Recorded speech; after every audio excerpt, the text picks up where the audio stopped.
आपको गोल्ड में क्यों इन्वेस्टमेंट करना चाहिए?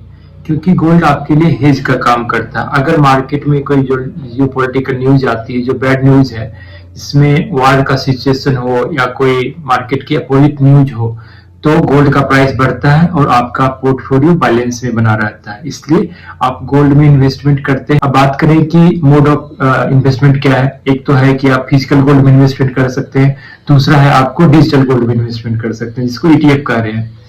तो फिजिकल गोल्ड में इन्वेस्टमेंट करने का पॉजिटिव और निगेटिव, और गोल्ड ETF में इन्वेस्टमेंट करने के लिए पॉजिटिव निगेटिव पॉइंटों को जानना जरूरी है। तो पॉजिटिव पॉइंट फिजिकल गोल्ड की बात करें तो इसमें है कि आप इसे पहन सकते हैं और आप सोसाइटी में जाते हैं तो आपके लिए आपका एक वैल्यू दिखता है।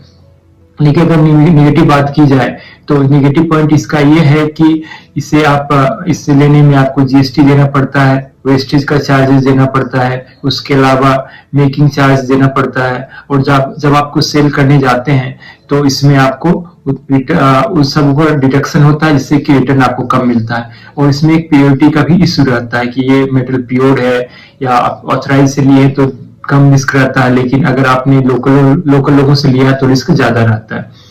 गोल्ड ETF की बात करें, आप इसे कभी भी खरीद सकते हैं, कभी भी बेच सकते हैं। रिटर्न अगर इसका देखें तो ज्यादा कंपेयर टू फिजिकल गोल्ड मिलता है, तो इस मामले में आपको डिजिटल गोल्ड ज्यादा रिटर्न देता है।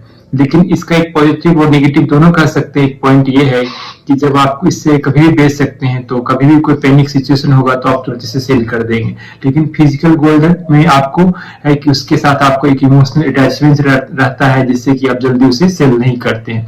तो ये चीज उसके लिए पॉजिटिव है और ETF के लिए नेगेटिव है।